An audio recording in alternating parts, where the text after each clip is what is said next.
Hello and welcome to this week's episode of the Pages to Pixels podcast. Today we're talking about Article 370, a feature-length Hindi film now available on Netflix. So, just to summarize, the IMDb logline for Article 370 is after unrest in Kashmir in 2016, local agent Zuni Haksar is chosen for a secret mission by Rajeshwari Swaminathan to end terrorism and economy conflict by abrogating Article 370 without bloodshed. Without bloodshed. Yeah. And also, I want to point out it's economy conflict, not economic conflict. Yeah.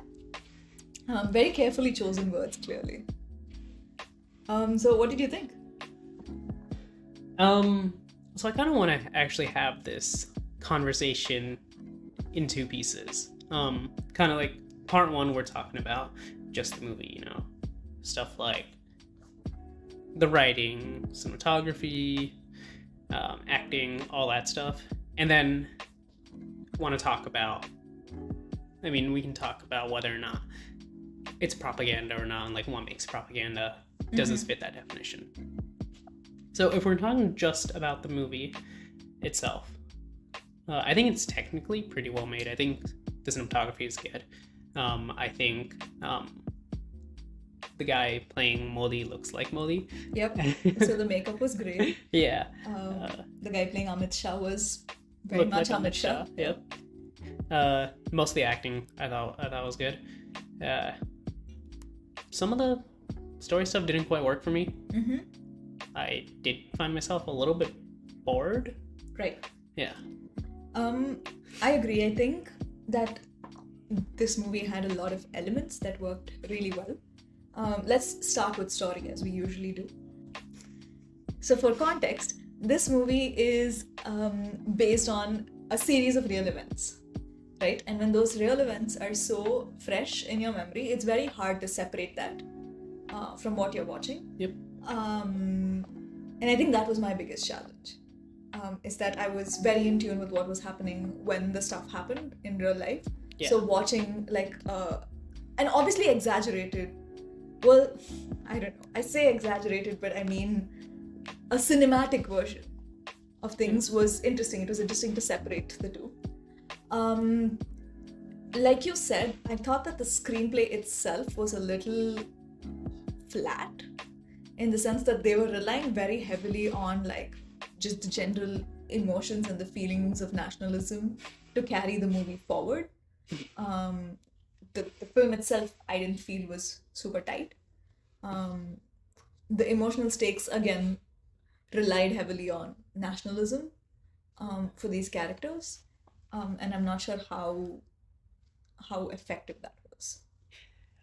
Yeah, I agree. And actually, I know you hesitate to use the word exaggerated. I actually don't think that's inaccurate to use, because this movie was actually praised by the Prime Minister of India, Modi, for being very historically accurate. But the writer and producer actually responded to that by saying that it's not a factual account, but rather a work of fiction inspired by the actual events. Mm-hmm. So I think if the writer and producer is saying that, so can we. Yeah, fair enough. No, that is fair. I will say that the way the protagonist that was played by Yami Gautam was constructed was almost a masterclass in writing an effective protagonist, because she was a driven underdog with a big emotional connection to the plot itself. She was also placed in a situation where very early on she took a hit, and you're giving the audience basically everything they need to root for this character. They also gave it to a strong female protagonist. And I don't know, I feel like they did everything that you can by the book to create a protagonist that people will root for. Mm-hmm.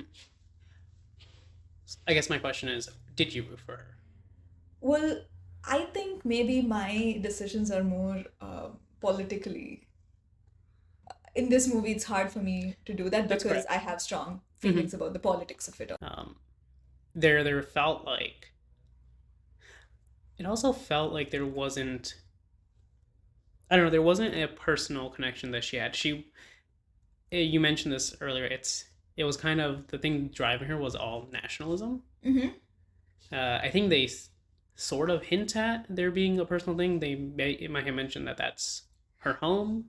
Yeah, and her father. There's like a storyline of her Yes. relationship with her father. Hmm. I know there's she has a friend who ends up being killed. Mm-hmm. So that is personal for her. But for whatever reason, I just felt some kind of disconnect with her. And that's the character that gets the most, Screen time. not just screen time, but also the the most backstory and Mm-hmm. layers. Because I would argue the other characters do not have all that. Yeah. No, it is true. It is a very unidimensional screenplay in many ways. Um, Technically speaking, though, I think they did pretty well. Hmm. I thought the scene work was also actually just if we just step back for 1 second, I thought the scene work was pretty creative. Example, there was this one fight scene where she's behind a truck and she uses a rear view mirror that fell off the truck Yeah. to kind of see behind her. There's also the famous scene where she throws this man out of a window and holds him by the handcuffs he's wearing to get him to confess to something. I thought that was pretty cool. Not as an interrogation technique, but I thought it was just a creative way to get their point across. Yeah. Yeah. Uh, but that's really all I took from the screenplay, you know. Yeah. There wasn't much. Yeah. It felt. Even I mean, even if we try to ignore the reality aside, let's pretend this is a complete work of fiction. Mm-hmm. It's still I found myself still not being engaged for whatever reason. Yep. I mean, I see what you're saying. I also didn't watch the entire film in one sitting. I had Mhm. to step away from it, which is not the trademark of a well-written film, I think.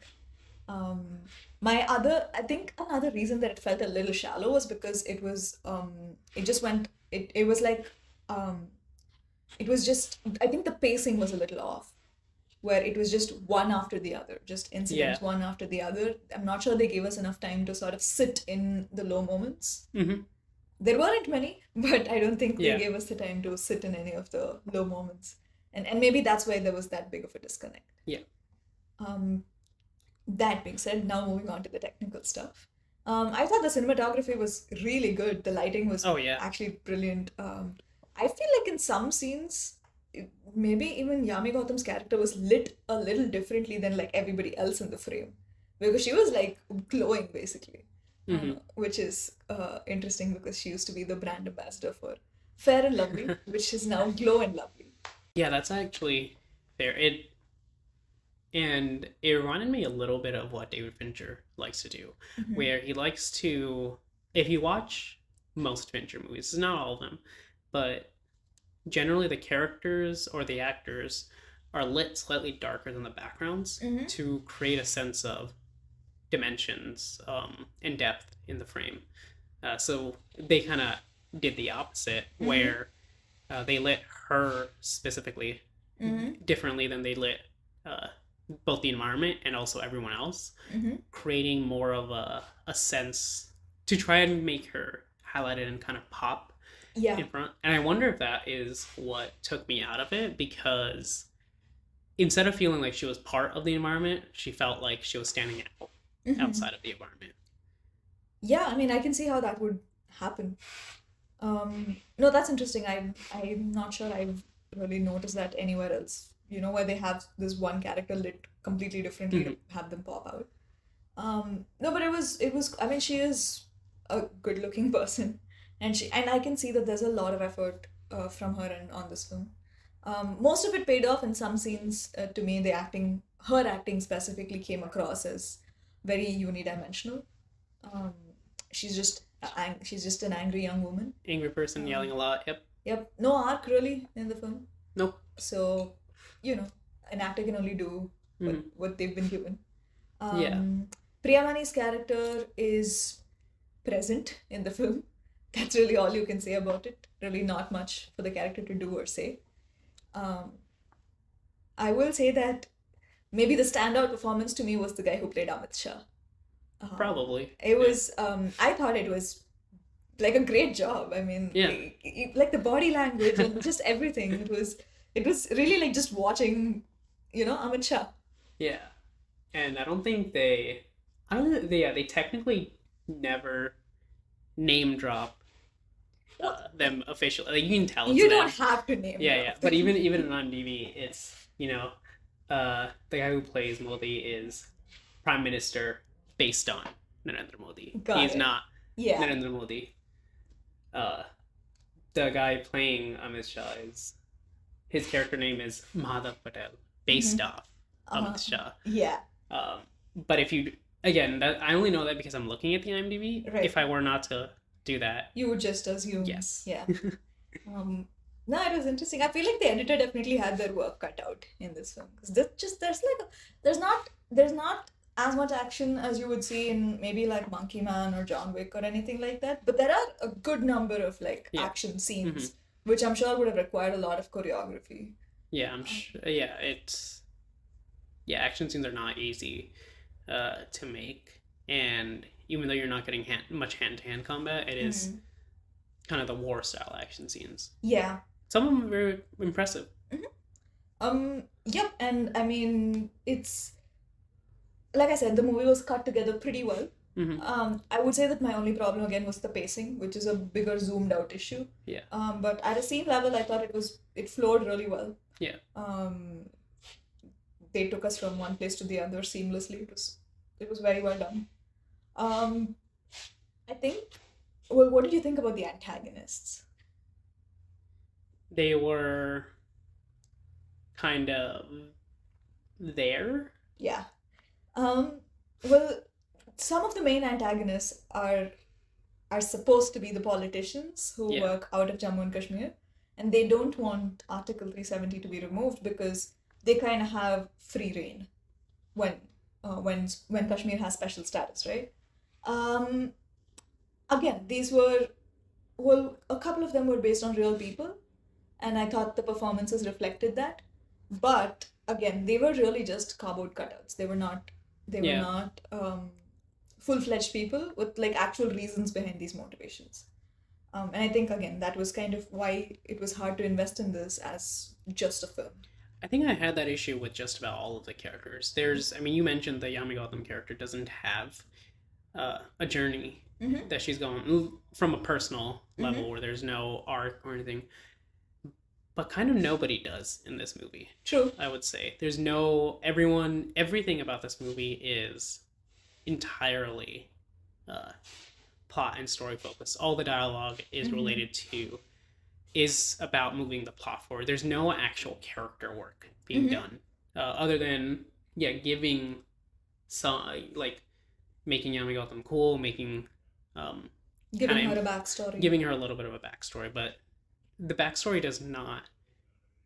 I feel like it doesn't really inform, but it doesn't propel her actions. It doesn't create some kind of flaw. We don't get any of that. It's just all plot. True. It's a pretty long movie, dude. What is? Yeah, I want to say it's definitely above 2 hours. Yeah, it's 2 hours 38 minutes. That's the runtime. And it felt that way for sure. Yeah. I think now we should move on to the more meaty part of this conversation. Yes.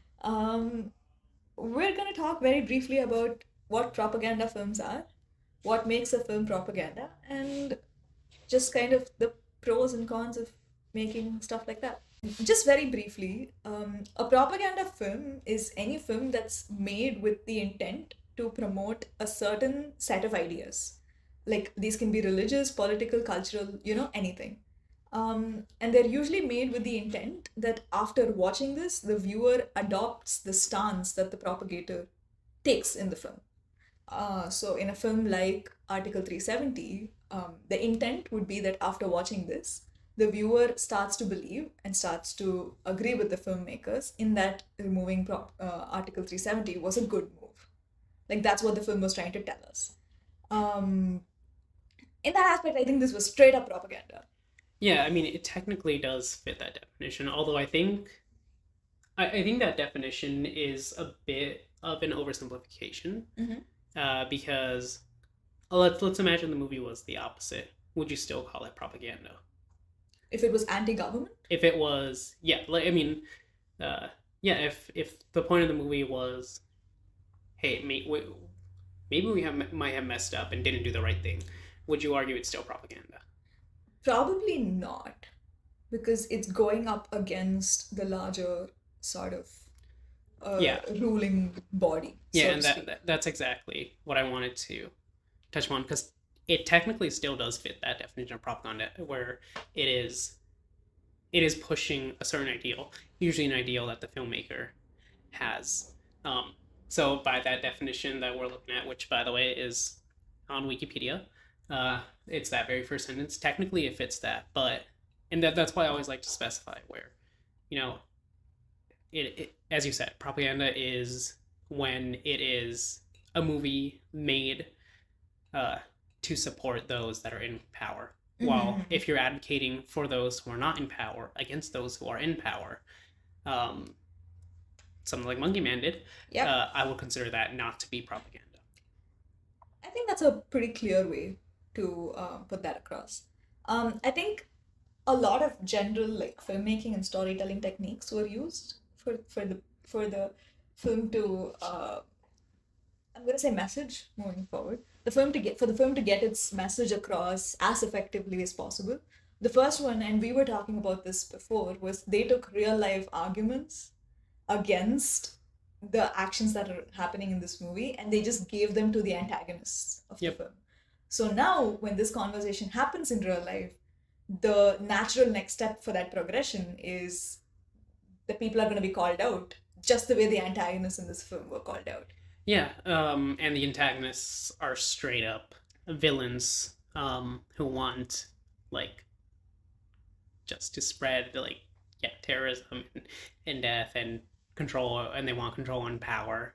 So you're equating an average person who does those arguments with the villains in this movie. But there was only one kind of journalist in this movie, and she was, I don't remember what her character name was, but she was portrayed as definitely as an antagonist, Mm-hmm. where the journalists, and that's how this movie. Again, it's another form of propaganda because this movie is sending the message that journalists are people who impede progress and people who just want to get in the way Mm-hmm. of Like, of yes heroes because they're portraying the people in government as the heroes, and in reality the journalists are there to inform the people so that way when or if and when someone in government oversteps mm-hmm. uh, bounds or powers, it's the journalist's job to hold them accountable. Accountable. I mean, I remember growing up and being taught that the media was the fourth pillar of democracy. I'm not sure how much I've seen that in real life. I don't know if generally the governments around, at least the governments that I have seen, have allowed that to be the Mm-hmm. case. But that's a different conversation. The other thing I wanted to bring up was they, in a very interesting creative choice, they spend a crazy amount of the screen time in figuring out how to use the constitution or how to manipulate Yeah, the articles in the constitution to get their way. And that was surprising. It's like maybe the intention was to show that this wasn't an easy task and they went out of their way to do it, but it just kind of felt like they were manipulating the people of an entire country because it's the members of like one of the ruling parties. It's like what, let's say 500 of them at most, deciding on how to interpret the conversation, the constitution that was meant for the rest of the country. um that was a very, I think it kind of, it did them dirty, that choice, because when I started watching the film and I came to those parts of the film, it kind of looked like they were the bad guys for doing that. yeah. Well, they were when they were supposed to be the good guys. Yeah. Hmm. um But the movie never presents it in a. I think that's us reflecting on it. And mhm. the movie never presents it in a way that you're supposed to wonder. I'm like, is this okay? Are they supposed to be doing this? Yeah. If anything, by the end, it makes them seem heroic. Yeah. That was interesting because it's like it does beg the question, as the ruling party, should you be allowed to basically manipulate the constitution to make it work for you? But that's another form of propaganda Right? that's sent there, because in this movie we see the ruling party manipulate the Constitution, and them and the movie kind of tells us that, hey, what they did was right. And yeah, this is what the good people do. Yeah, which implies that um, if they want to do it again, they They should, will. Yeah. because hey, they were right on this, so they're gonna be right in the Mhm. future. Yep. I mean, it is. Yeah. I mean, that was a very. I don't know. That was a very interesting choice. It took me out, and I was like, when they wanted me to bat for someone, and then they showed me that it did the opposite, really. Um, it was a very interesting 2 hour, 2.5 hour watch for sure. I think the other thing that is very characteristic of propaganda films is the perspective that they show. This film, as most films are, is a micro perspective of a macro situation, right? Yep. We only follow certain characters and follow one side of the argument. But a leader of the opposition makes the argument that India should consult with Pakistan and China before making a decision about Kashmir, because technically some of Kashmir is already owned by them.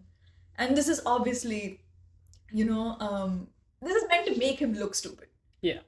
It's also meant to give Amit Shah the line of India, I mean, Kashmir always was, is, and will be a part of India. Yeah. I don't know, like, if you want to make propaganda films, do it better. Like, that was just blatant. Like, it was, I don't know, it kind of made me, like, not take it seriously after that point. Yeah, and I actually, I actually think this movie, the more that I think about it, the more that we talk about it, I actually disagree with you. I think it's a very, very well made propaganda film, and that's kind of the danger of it. Because if this was a movie that we walked in and we were like, "Yo, this movie's a piece of shit," Mm-hmm. it would be very easy to dismiss it. Yeah. I mean, I meant more really that scene. Yeah, yeah. Mhm. Mhm. I mean, the movie did good numbers. Everyone talked about it for a long time to come. The government itself endorsed the film. Yep. So it's kind of hard to say there wasn't intent there. Mm-hmm. Do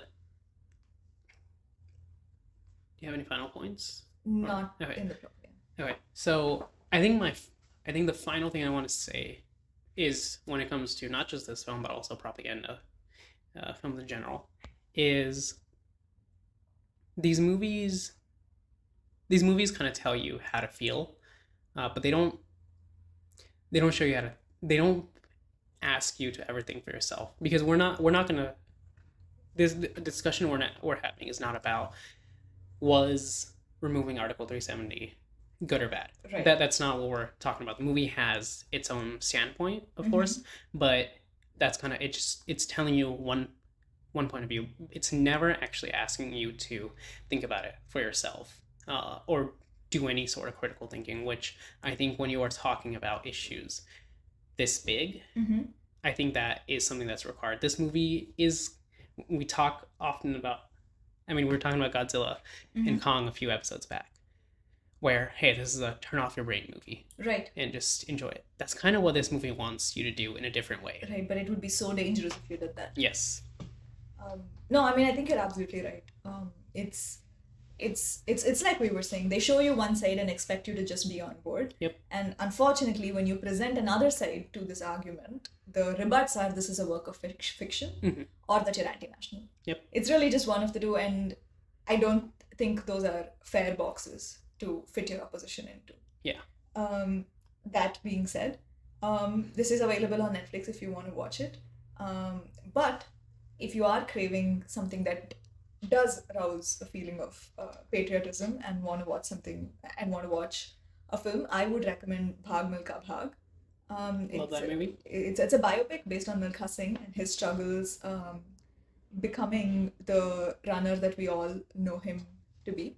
It's an excellent film, and it definitely does delve into the nationalist sentiment, but it's done in a more nuanced and it's less filled with propaganda. Let me put it like that.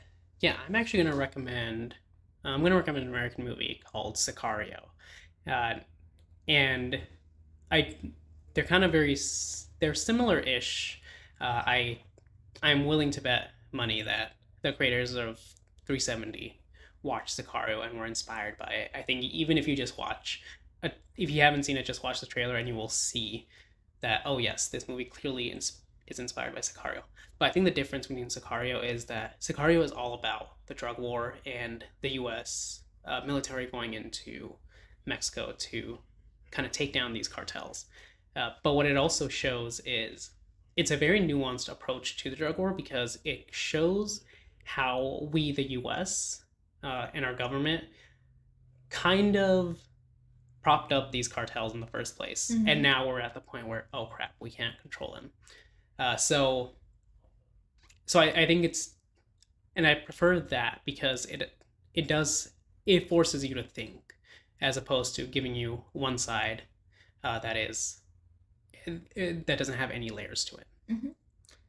Yeah, I mean, I think films like that are important to this conversation because the first thing is freedom of speech and expression is for everyone. So if the government, for example, is willing to give the filmmakers who made Article 370 the platform and the ability to make a film that is very pro-government and very pro these choices that they made, they should afford that same opportunity to people who don't who don't agree with their sentiments.